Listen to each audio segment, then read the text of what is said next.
Neil, my man, how are you? What's up, buddy? We've had a lot of crazy ideas over our years, and this is one that's actually coming to fruition. How are you, my friend?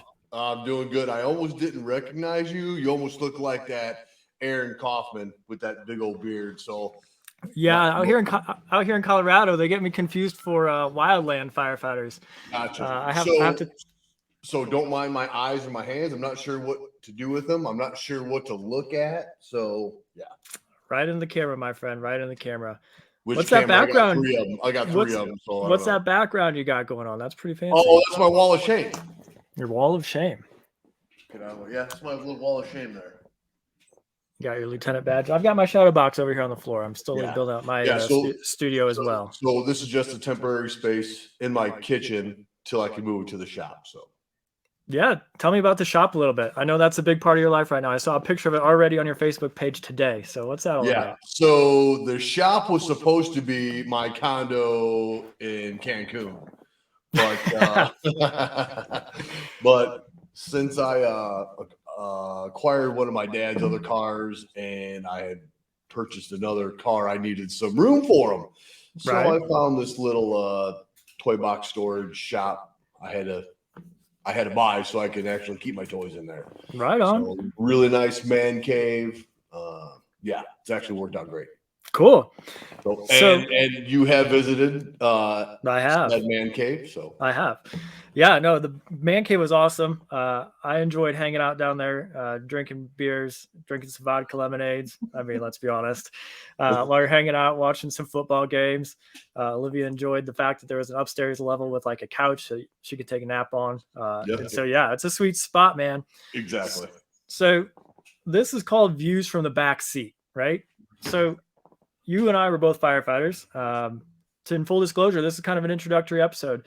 I'm no longer in the fire service. I know that's going to not be a shocker for a lot of people who know me, but our goal here is to share this with folks outside of our network as well. Mm-hmm. But you're still on job. I mean, my in-laws are with us this week as they're working on moving to Colorado.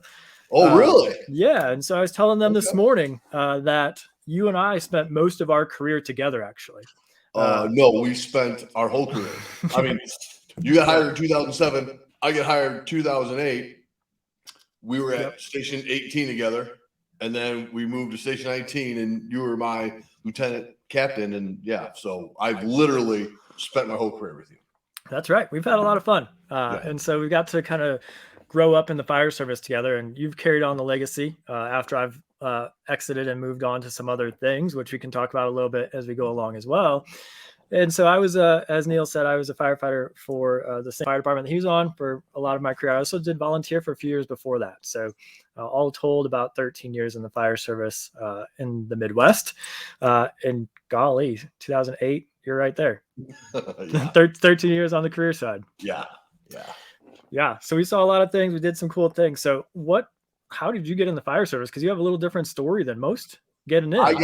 I got a little bit different background, and I got started way late in my career just because of the path I took. And my dad was a captain back in the suburb of Chicago, Harvey. So shout out to all them boys out there. I tell you, they Southside Chicago, right? Yeah, them boys work out there. So tip my hats off to them. Still got a lot of great friends with current members and past members. So got out of the service, worked at a steel forge.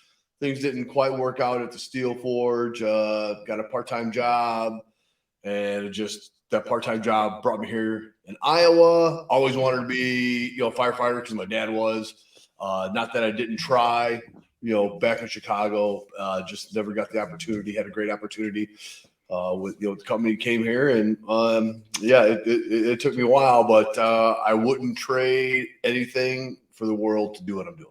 Yeah, no, it's a great job. It's one of those jobs that's kind of weird, actually, and I say weird on purpose because it's one of the most stressful jobs. It's always year over year one of the highest risk, high stressful jobs. It's always rated one of the top jobs for job satisfaction. Mm-hmm. And so it's just kind of an interesting dynamic of how the fire service can be both and one at the same time. So I came in the fire service quite a bit younger. My dad was a battalion chief in a fire department in Iowa as well. I ended up applying for departments all across the state after I got graduated from college. For those that don't know, I actually graduated from the University of Iowa with a political science degree. I got done with that, and no offense to teachers and lawyers, but too smart for the job. My mother-in-law is a former attorney, so no offense to lawyers in the room. But when I got done with school, I was like, shit, I can either be a lawyer or a teacher now. And my mom's a school teacher, so that's not a good example either. And neither one of those sounded like much fun after a political science degree. So I ended up becoming a firefighter myself, and volunteered through my college years over in a small town outside of Iowa City. And met quite a few people there, and then started applying and traveling around the state trying to get a job. And thankfully, did not end up on the same department as my dad, because I didn't want to live in that shadow, of, oh, you're just the chief's kid, right? So could kind of expand out and explore on my own a little bit. So out of all of those harebrained ideas that you and I came up with at the firehouse, for all of those years. I don't know. This camera's kind of doing something weird, but I don't know what's going on. But okay. Okay, sorry. All good. I don't know what to do yet, so still don't know. Listen, folks, this is the introduction. We're getting used to this. We'll figure it out and continue to get better. Oh, we also apologize for any kind of language no one likes, or if we offend anybody. That is not the case here. This is just two old friends, two old souls talking. Right. That's right. In fact, I always tell people that I swear I'm a firefighter. I swear. And if you don't like that, this is not the class, or this is not the spot for you. So please move on, because it's going to happen. We'll definitely. I've already lost the clean tag on iTunes and Spotify by saying I don't give a shit about things earlier. So yeah, that's all right. It's gonna happen. Like a big explicit logo on there, like Yeah, they'll put a little red exclamation point. I think by us, like not for children, which is probably an explicit warning. Olivia says. So we had all kinds of harebrained ideas over the years. I mean, we talked about building a t-shirt company. We talked about dog daycares, dog washes. Oh, that's right. We were going to do dog washes before they started putting those in like the laundromats and stuff. Yeah, I mean, we were on the cutting edge of a lot of things, and unfortunately, podcasting, we're way behind the curve. Right. But those have been out there for a while. A hot dog cart. Hot dog cart. Opening up a bar. We had the Dirty Dive bars. Yep. Yeah, exactly. Maltese. Remember, we even had a name for that T-shirt business once upon a time. And I think that's probably pretty common for firefighters, is they just listen, folks. You're going to learn a little bit of the behind the door secrets about the fire service. We've got some time to sit and think and dream up some crazy ideas, and so we did. But here we are. What's different about this one? How did we make this one come to be? And quite frankly, how did you make it come to be? You drove this train and caught me along for the ride.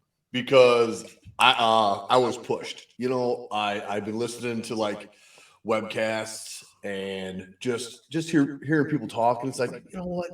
We got some pretty interesting stories, and we talk about a lot of nothing that's funny. So it's like, let's come up with a webcast about nothing. Let's just talk. Let's just rap. So are you saying that we're the Jerry Seinfeld? What's that? Are you saying we're the Jerry Seinfeld of webcasts, of podcasts? Oh, we're not getting it paid from Seinfeld or anything, but yes. Yeah. Let's just talk. It's just like a rap session. In 8th grade, the best days in 8th grade was Mr. Miller's class on Friday. It'd just be a rap session. And he would just literally tell us about his life experiences and about life. Nothing about the textbooks. And I'll tell you what, those still hit home today. It was just let's just talk as people, So. Yeah, and I think that's important. And I think that as the show changes, evolves, and develops, that we'll have days where we'll share, once we figure all this stuff out, we'll share funny videos, because I got a stockpile of funny videos I can share. I might have some funny photos. There are some funny photos that I've got. We can share. All names will be changed to protect the innocent. Mm-hmm. Of course, we'll just make sure that we don't change their names. I mean, I'll just call everybody Neil, since that seems pretty safe. but we'll have some deep conversations too. I mean, the firehouse was a lot of fun, right? We had a lot of fun. We had a lot of jokes. We had a lot of laughs. We also got into some pretty deep conversations. And the interesting thing I think about the fire service is that you learn how to be around and deal with people that are different than you.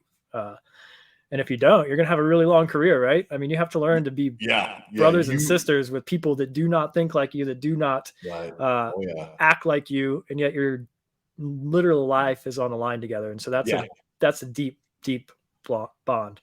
A question: would you have your sons or daughters go into the fire service? I don't have kids yet, so yeah. What about you? Would you recommend the next generation to go into this job? I recommend the next generation and the generation after that and the generation before us. They probably need to do some time in the military. That's not a plug on the military, but I think you learn a lot about yourself and about life going into the military. I'm not saying going for 4, 5, 6 years. Just do that 2-year stint, see what it is, because the fire service is tailored towards that command structure. Yeah, it's a paramilitaristic organization, right? I mean, there's a chain of command. It's at some point you have to do when there's things you get told to do. Sometimes you get told to do things, right? I mean, it's just kind of like it. And so the question is when I have a kid, and absolutely, I mean, I would highly recommend going into public safety, into fire services specifically. I mean, it is one of, if not the greatest job in the world, right? For all the downfalls that come with it, it's a great profession. It's a great career. And even if it's not kind of like the military service, even if it doesn't become my kid's job for the whole life, at least to experience it for some time, because it does instill some valuable skill sets and really instills that service attitude. And so one of the thoughts was about discipline. And I was actually just reading an article on Facebook this morning that was kind of fascinating about discipline. It was a reference to everything on the internet. Well, this is a reference to baseball from like a 90-year-old, 78, 80-year-old coach. And his whole story was that he asked the question to this room full of baseball coaches: how wide is the home plate for little leaguers? 17 inches is the answer. I learned that today. 17 inches. It's the same size. Right. How big is the plate for middle school baseball? 17 inches. How big is the plate for AAA? 17 inches. How big is the plate for Major League Baseball? 17 inches. So if a pitcher can't raise their skill level to throw strikes on a 17-inch plate, what do they tell the pitcher to do? Oh, sorry, kid, you're not. We'll make the plate a little bit wider for you and keep changing the rules for the pitcher. No, fuck no. They actually say, okay, you're off to Pocatello. You're going back to AAA until you can learn. Maybe pitcher's not your gig, maybe right? You're a better third baseman. Right. No. Exactly. It's about having that discipline and that mentality of trying to work towards being the best. And that's what I love about the fire service, quite frankly, is we have to perform the best when other people can't. That when things get hard is when we have to perform the best. And so that discipline takes over. Yeah. So, and we are basically going on these calls at somebody else's worst moment. Yeah, exactly. And I share people. So I love the intuitive, the problem solving aspect of it. I love the brotherhood, sisterhood aspect of the fire service. I share stories about, you probably remember this call where, this is like Neil said, two old buddies sharing stories around the coffee table at this point, the day room table. So I teach a class and I show them all the tools on a rig, because the rigs are just they're $1.5 million of taxpayer funded toolboxes. That's what they are. Yep. And so we take really good care of them, and we make sure that our equipment is in the best working order that we could. But we have to solve any problem that somebody calls in with on that day. Because you're a company officer now. I was a company officer when I left the job. We can't just show up and be like, man, I can't I don't know. I'm out. You're on your own. That's not how this works. And so no matter what problem somebody calls in with, you have to figure out, based on the tools and the skill set that you have, how you're going to solve that problem. And so I share this story all the time when I'm teaching these classes about a call that we had towards the end. We were all together, and it was about that 2-year-old kid standing on the table with the plastic potty seat stuck around its neck. Yeah. And I'm the smallest guy coming into the apartment. I've got you and a couple other bigger guys. I mean, I'm 5'11", $150. You're 6'3", 200. I mean, and I'm Thanks the smallest for telling guy. me I'm 200 pounds, buddy. Thanks. Hey, you're welcome. And so four guys come in, just big guys, bunker geared up and everything else, because we're not sure what we're getting into. So anyway, we show up and those kids got a potty seat stuck around its neck. And it's that old 70s hard plastic that's been warped and everything else. So you got hard seams on it. That right? Yeah. And the kid's fine, but the mom's freaking out. Let's be honest. The kid's just going to live the rest of his life with this potty seat around its neck. But the problem is okay, now how do we solve this problem? Well, how are these guys? Because I can't just be like, all right, I can't figure this out, I'm out. And so we ended up, me being the small guy, I put my hands under the collar around the potty seat and had you guys using the bolt cutters snipping away at it until we could break that plastic around. But people are like, bolt cutters on plastic for a potty seat on a 2-year-old. It's math equations and intuition that you just have to work. We tried trauma shears and everything. I guess we probably just could have called the extrication truck, see if they could have came with their spreaders or cutters. Yeah, and get it out. Bring in four more guys and. We just figured it out and solved it. Yeah. So you hit on my next question, which is, what's the show about and how did you come up with it? And you said you were pushed. So I'm curious who pushed you. How? Gretchen pushed me because I reached out to you, and I came, gave you this crazy idea, or I thought that we would probably have enough for a great show. And then I asked you, so what do we need to do to start off? And you said, well, you need to get this, that microphone. You need to start off with this. I'm like, okay. And then the more I got into it, my old MacBook would not support any kind of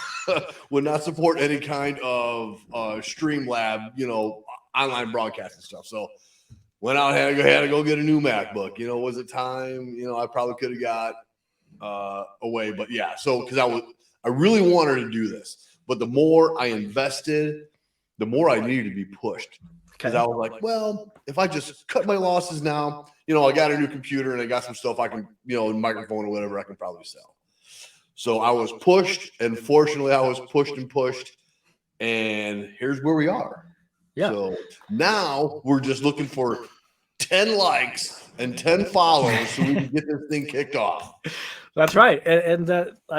So we invited all of our friends to like this, and our goal obviously is to push this out a little bit more to people outside of our network. And so I threw a little banner up here right now that says to like our page, Views from the Backseat, and then make sure to subscribe on your favorite podcasting app. Because our goal here, again, because it's episode 001, is to start to push this out on a semi-consistent basis. I'm not going to commit to anything, because anybody who knows the fire service knows that the best laid plans of mice and men, as they say. I mean, you can have the perfect day planned out for your crew until about 7:03, and then that's all gone out the window for the most part. So I say that we're going to push this out on a semi-consistent basis. So find us on your favorite podcasting app, whether that's Spotify, iTunes, one of those. Hit like, subscribe, all of that stuff.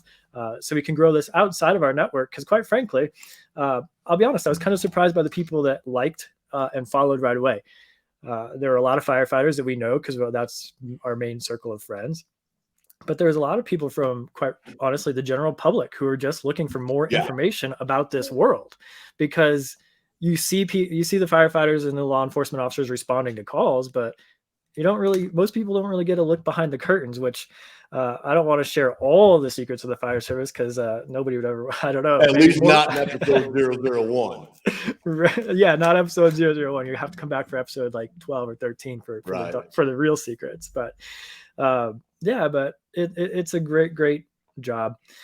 So I have to share a little bit about what I'm doing, since I'm not on the job anymore. And so people are going to be like, oh, there's a little bit of imposter syndrome going on here. Why would we listen to a webcast from a guy that's not even on the truck anymore? And so I want to share that since leaving the fire service, I actually work with a nonprofit organization teaching mental health resilience and stress reduction techniques to fire service, law enforcement, dispatch, EMS, active duty military personnel.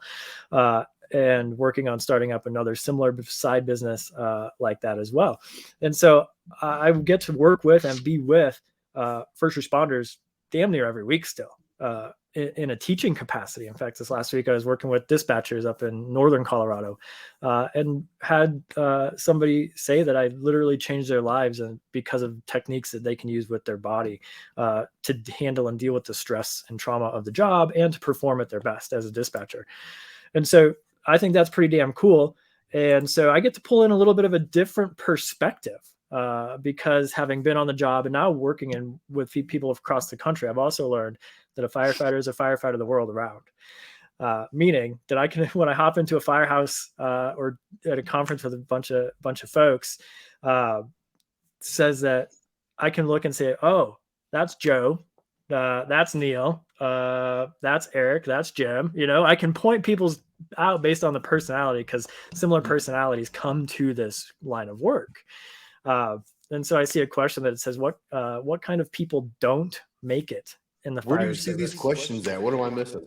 I'm on StreamYard on the right-hand side under comment, or up on the top on comments. Oh my goodness gracious. Yeah. So down at the bottom, it says, what kind of people don't make it in the fire service? Do you have an example of a person who couldn't cut it? I don't know. There's people that get flushed all the time, right? Well, but I don't know that in our fire department, it doesn't happen very often. But I wouldn't say that you didn't cut it, but you know what? People's lives change. People's goals change. And maybe they think that there's something else better out there. And I mean, as long as they think they are going to make their lives better, I mean, you can't hold nobody back. No. Yeah. And I think there are folks that tried to make it in the fire service, that it is a job that is not for everybody. Let's be honest, right? Because of the stuff that you deal with, like we talked about at the beginning, the interpersonal dynamics. If you are not flexible and adaptable with dealing with people, you just might not cut it. And that's kind of the goal of academies and the hiring process too. I mean, we've got a few minutes left before the end of the show. And so already, I know we're already down to 27 minutes to go. Oh man. And as Chris says, this is where the mental resilience comes in. And that's exactly right. And that's why I'm really, really proud of doing the work that I do now, because I get to train and work with cops, firefighters, active duty military across the country to work on that aspect of that part of the job. But the hiring process, I mean, how long did it take to go through the hiring process? A lot of people don't even know what it takes to get hired to be a firefighter. So I mean, I think the process was like 6 months, wasn't it? Okay. So the process is 6 months. Right. So do that 6-month process for 5 years. Right. Because it's there. I mean, because there's only so many jobs. I mean, you got to, test and make a list and go through interviews. And it's like, I didn't get hired my first time, second time. Yeah. No, so, I mean, I think I tested it. It's a competitive job. Yeah, absolutely. I think I tested it 6 or 7 departments before getting hired. And I'll be honest, it's I find this kind of funny now. Because I know better. When I was applying for jobs in the fire service, I was a naive, young, dumb kid. In full looking back, I mean, I was 22 years old, didn't know anything, and so coming into the board interviews and that kind of stuff, I now know that all of my answers were the exact same answers as every other kid that was going through those board interviews. So, folks, if you want to be in the fire service, work on your interview because it matters. But in my hiring process, we went through a written test and you had to score like 70% or above. Out of the 13 folks that got hired in my hiring class, I think we all scored 93% or better on that test. So it just shows the level of competition to get hired. And then for like the oral board, I didn't make that cut. One more cut later. The next the next round. Next cut. I made the next cut. Yeah. And then like the oral board interview though, I tell people like that's a tough spot to be if you've never sat through a board interview, because you walk into a room with 6 or 8 people who've been voluntold to be there. So they're pissed off to be there because they're wasting 3 days, even though they're getting overtime, and listen to the same fucking answer over and over and over again because it's the same answer. You get a free shitty sandwich from the local sandwich shop. I mean, you know what you're signing up for or being told to do. And so as an interviewer, you're walking in with 10 pissed off people that are they're like, great, what is this kid gonna say? And I'll be honest, I don't know that many people know this. Probably said the same thing that everybody did. Right? Exactly. Why would we want to hire you? Right. And I'll be honest, I scored, the cutoff was to pass that board interview was 80%. And guess what score I got? This guy that now travels the world teaching, talking in front of public and everything else. I got 80%, brother. 80. 80? Yeah. Somebody said, all right, we'll give him a shot. And it's just put 80%, 80% on the score pad and push me through the next round. So whoever pushed me up to that 80%, I appreciate you all these years later. But then, yeah. And then it goes on to the physical test, right? The doctor's exam. It's just like being cleared for sports. And then you go through a mental psych evaluation, which I saw in the comments earlier that somebody says you got to be just enough crazy to go in the fire service, which I fully agree with. That 500 question test is make sure you're just enough nuts. And then the fire chief makes their call out of the list. I mean, it is not an easy process to become a firefighter. Even today, when I know that recruitment and retention is harder, there's fewer people that want to get into public safety, so it's harder, but it's still a competitive job. Mm-hmm. Cool, man.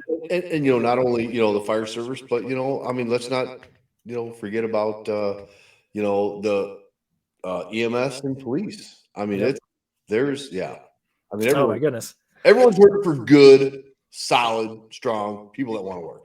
Oh, absolutely.